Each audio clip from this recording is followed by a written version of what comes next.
Здравствуйте. Очень может быть, что в мире есть много людей, которые не знают, кто такой Фидель Кастро и чем он знаменит, и даже таких, кто вряд ли найдет Кубу на географической карте, но наверняка знают все без исключения о самых лучших в мире сигарах, которые делаются на Кубе. Кубинские сигары считаются самым дорогим табачным продуктом в мире. Коробка сигар хорошего качества «Хабанос» может стоить $1000. Каждая скрученная вручную кубинская сигара проходит около 500 ручных операций от семени до сигары. Однако за последние 25 лет сигары, произведенные в других странах Карибского бассейна и Центральной Америки, стали сопоставимы по качеству, консистенции и стоимости. Но для американских курильщиков плохая новость заключается в том, что их кубинская сигара на самом деле может оказаться подделкой. Некоторые эксперты предполагают, что до 95% всех кубинских сигар в США в действительности являются поддельными. Так почему же кубинские сигары так желанны и почему они такие дорогие? Прежде чем сделать сигару, нужно вырастить табак. Профессиональный табачник должен иметь гибкую спину, крепкие руки и не обращать внимания на предупреждения Минздрава. На протяжении более 200 лет культура изготовления сигар на Кубе оставалась неизменной. Первыми начали выращивать табак индейцы, которые издавна набивали им свои трубки мира. Их-то и увидел Колумб, когда приплыл на Кубу. Даже само слово «табак» индейского происхождения. После революции, когда появились колхозы, табачные поля по-прежнему оставались в частной собственности. Выращивание табака настолько деликатное дело, что сравнить это можно только с выращиванием винограда для вина. В процессе, который занимает около года, табачные листья выращивают, собирают и развешивают в сушильнях, называемых секадерос, прежде чем произойдет медленная ферментация, которая усиливает вкус, аромат и характеристики горения. В сушильне листья медленно избавляются от влаги и постепенно приобретают золотисто-коричневый цвет. Листья сшиваются попарно и подвешиваются друг за другом на жердях, укрепленных на стойках. По мере того, как листья сохнут, жердь поднимают все выше и выше. Как только листья высушены, работа табаковода заканчивается. В дальнейшем листья всех типов подлежат ферментации. Процесс ферментации проходит, когда листья находятся пучками в штабелях и длится 25-30 дней. После этого каждый лист проверяется на предмет его типа, внешнего вида и качества и передается торсидору, высококвалифицированному скручивателю сигар, пользующемуся большим уважением в кубинском обществе. Одного из таких торсидоров зовут Хосе Кастеллар Каир. Он работает в Ла-Триаде, недалеко от Гаваны. Он занимается изготовлением сигар уже 61 год. Для изготовления кубинских сигар требуется 5 типов листьев. Первый – это лист, который называется лигеро. Он придает сигаре крепость. Второй лист называется секо. Он придает сигаре аромат.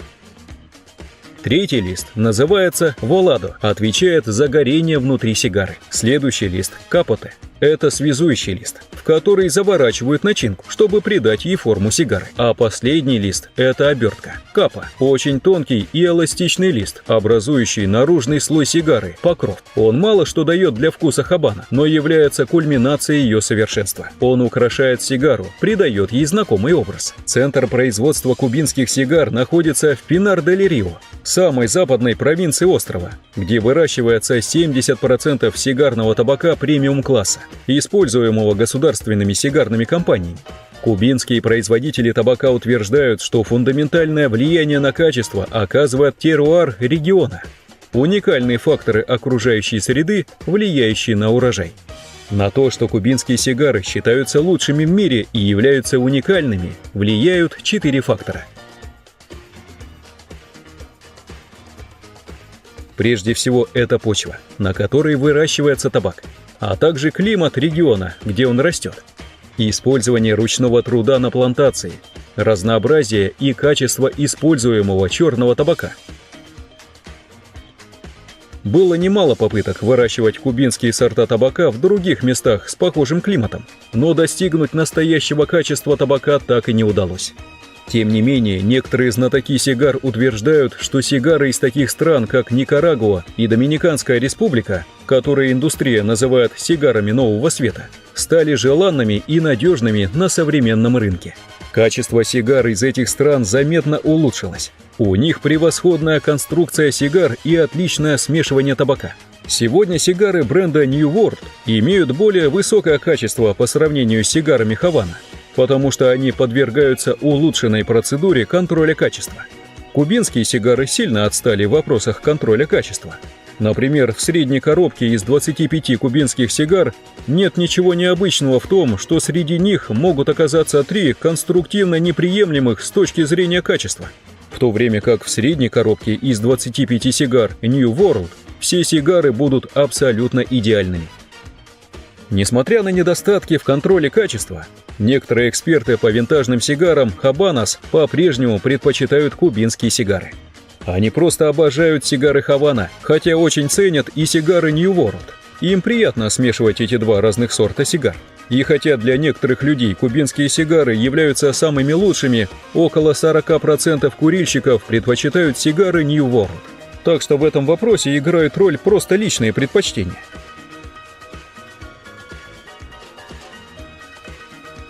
Помимо качества, есть несколько фундаментальных факторов, определяющих цену всех сигар. Во-первых, размер, измеряемый как по длине, так и по диаметру. Вообще говоря, чем больше сигара, тем она дороже. Во-вторых, витолы – это формат. Помимо качества, есть несколько фундаментальных факторов, определяемых диаметром, а также формой. Они требуют дополнительного времени и внимания при скручивании. В-третьих, возраст. Чем дольше выдерживается сигара, усиливая глубину вкуса и аромата, тем ценнее она становится. Ну и последнее, самое главное – это брендинг. Процесс формирования имиджа сигар в течение длительного периода, что способствует образованию добавочной ценности и продвижению торговой марки на рынке. Habanos – это корпорация, частично принадлежащая кубинскому правительству, которая контролирует всемирную коммерциализацию всех марок сигар Habanos.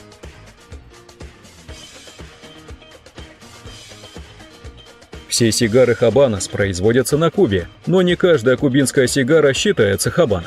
Государственная компания выдает одобрение Protected Denomination of Origin для ряда брендов, сигары которых, по ее утверждению, производятся в соответствии с самыми строгими стандартами контроля качества.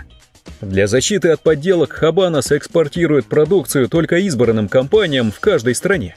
Единственная страна, которой корпорация не продает свою продукцию, это Соединенные Штаты, которые не разрешают импорт кубинских сигар после эмбарго 1962 года, введенного президентом Джоном Фицджеральдом Кеннеди, который всего за несколько часов до подписания указа о полном запрете ввоза в США кубинских и поставляемых через Кубу товаров приказал своему пресс-секретарю купить более 1000 кубинских сигар. Этот запрет не только увеличил потребность американских курильщиков в подлинных кубинских сигарах, но и создал быстро развивающийся черный рынок контрабандных и поддельных сигар. В США очень много поддельных сигар. Вы не можете купить кубинские сигары и отправить их в Америку. Это считается незаконным. Поэтому трудно представить, где американцы покупают настоящие кубинские сигары. Может быть, ситуация с фальшивыми сигарами немного изменилась с тех пор, как в 2015 году президент Обама разрешил покупать кубинские сигары для личного использования во время путешествий по Кубе, но на сумму не более $100. Несмотря на то, что США – единственная страна, которая не может легально импортировать кубинские сорта, она по-прежнему является страной, потребляющей больше всего сигар, причем со значительным отрывом от других стран.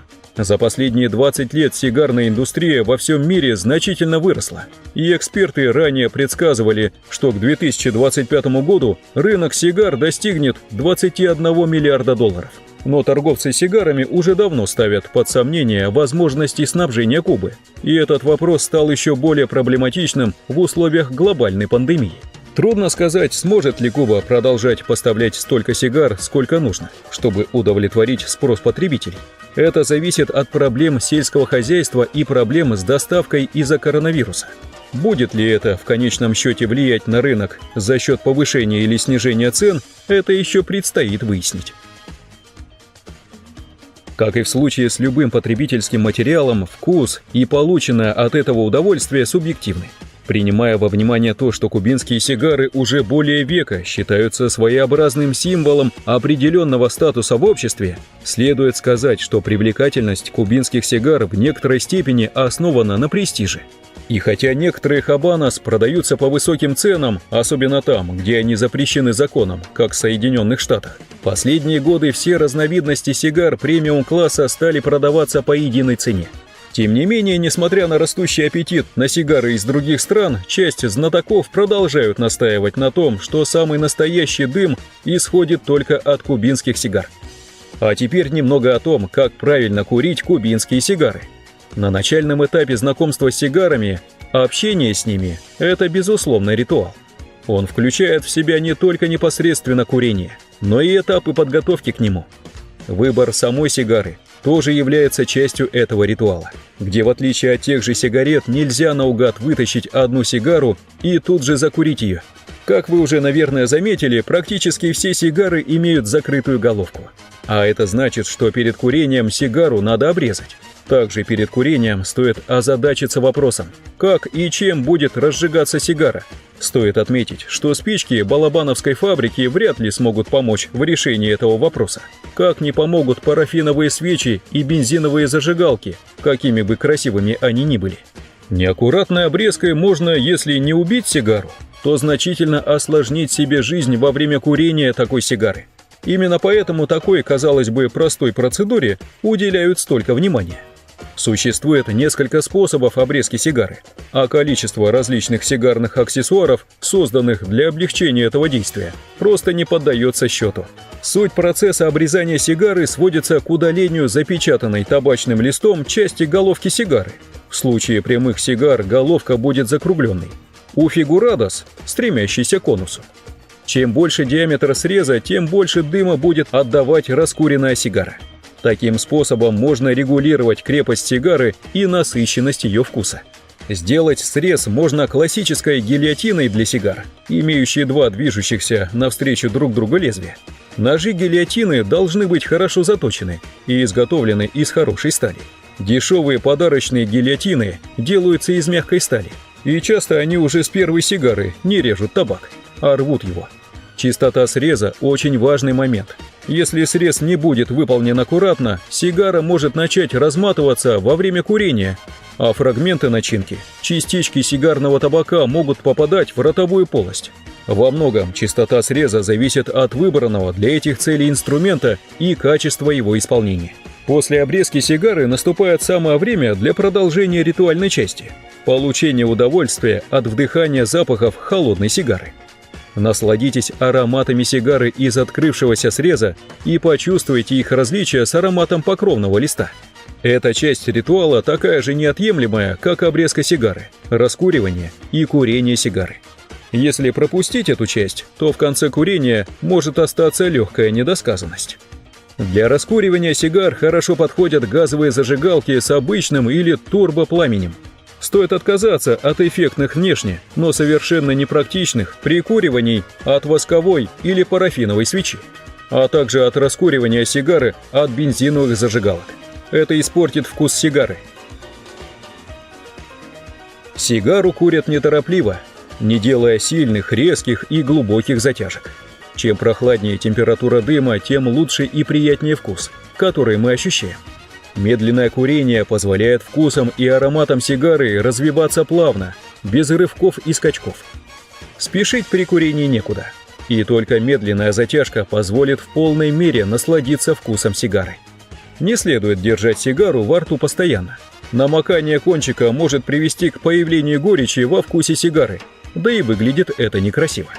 Следует помнить, что сигару курят ртом и носом, не пуская дым в легкие. Для расширения гаммы получаемых ощущений от вкуса и аромата сигары, сигарный дым можно немного подержать во рту и выпустить через нос. Хотя первый подобный опыт может принести несколько некомфортные ощущения. Так что выпускать дым через нос стоит медленно, без резких выдохов. Во время курения сигары не следует насильно сбивать пепел, он опадает сам. Просто нужно следить, чтобы он упал в пепельницу. Иногда ему нужно лишь чуть-чуть помочь, сняв пепел о край или дно пепельницы. Когда курение подошло к концу, стоит вспомнить о том, что сигару не гасят в пепельнице, как сигарету. Просто следует оставить ее в ложе пепельницы и дать ей угаснуть самостоятельно. Этот момент, наверное, самый грустный в ритуале курения сигары. На этом все. Если вам понравилось это видео, ставьте лайки и подписывайтесь на канал. До новых встреч!